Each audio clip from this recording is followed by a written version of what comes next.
Welcome to the Solemn Vanguard channel. Today we have another deck skeleton. Now, if you don't know what a deck skeleton is, it essentially means it's a guideline, it's a rough sketch to get you started with a clan in premium. Is this totally optimized the perfect deck yet?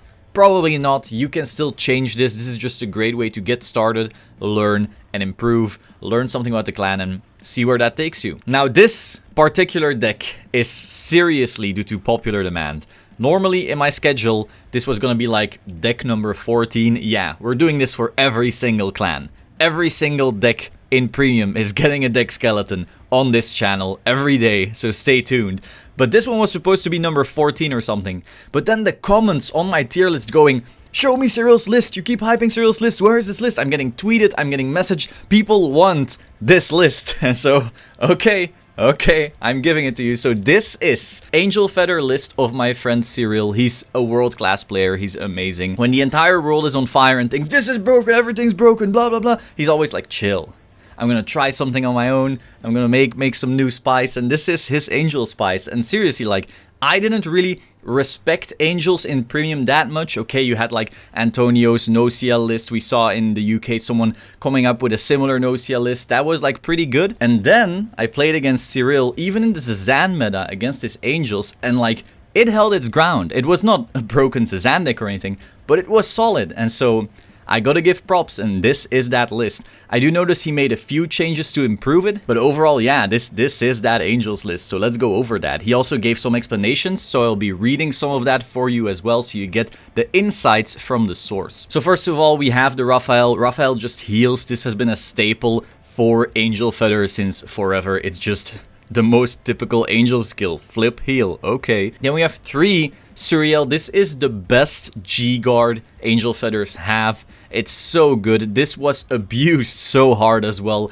in the rescue days, and up to this point I think if there's any G-Guard to be feared from Angel Feathers, it's this one. So if you are starting with Angels, you're on a budget and you're wondering what should I buy first, this G-Guard is the thing you buy first. Then we have the Flip G-Guard. Okay, it's cool, but Cyrille is where it's at. Then we have the GB8. Yeah, whoa, but Spice, what the hell?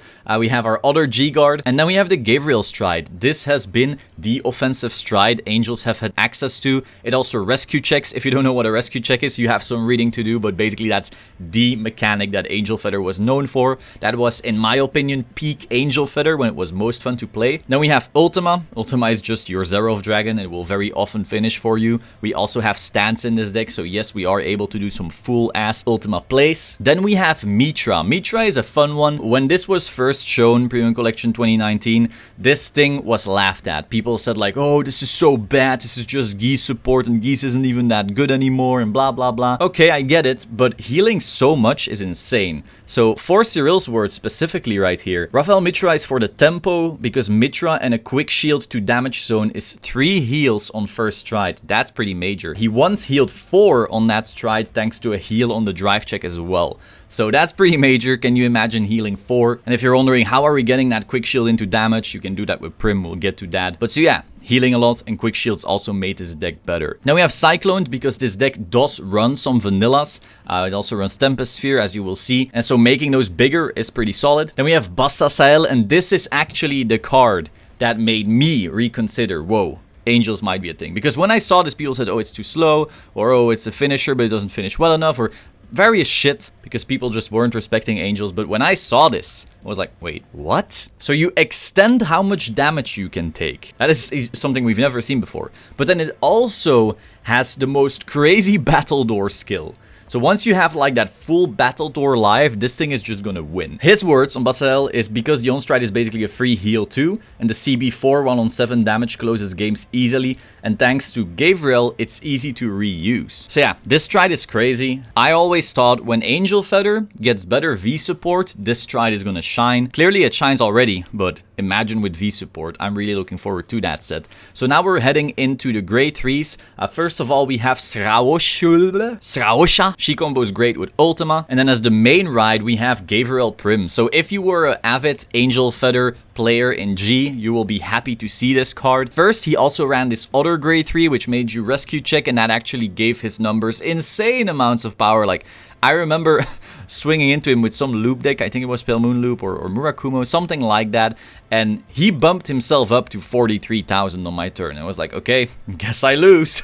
So he mentions Prim is great to help with the cost of Stride. It's also an instant CC2 for Ultima and Bassasail. So you first think like, damn, Bassasail 4 CB, oh no, but Prim just CCs for free so easily. And she puts a quick shield into damage, which is just an instant heal. So moving into grade 2s, again, we have the vanillas. We are running that Tempest Sphere. We are running those Cyclones. Getting those extra numbers and having that defensive body to sit on is just good. Then we see 4 Broken Heart. Broken Heart has been the staple. You know, some people may say like, oh, his premium is always standard plus. Look at this damn list. This is not standard plus. Like 70% of this deck is not even a standard card. So Broken Heart is just too damn good. It bumps your Vanguard up and up and up. And if you start doing those rescue checks with Cyrille and so forth, you can easily reach the most insane number. He mentions between her and triggers, you can reach 30 to 50k pretty consistently. And yeah, that's true. I've seen it. But that's especially if you have 2 on the field at least, the Broken Heart. But again, even with 1, you're just bumping up and up and up and up, and you're the most defensive deck in the game at that point. Then we have 3 Freezing Granter, which can get rid of Huang. Big brain right there. And 2 Hygienist.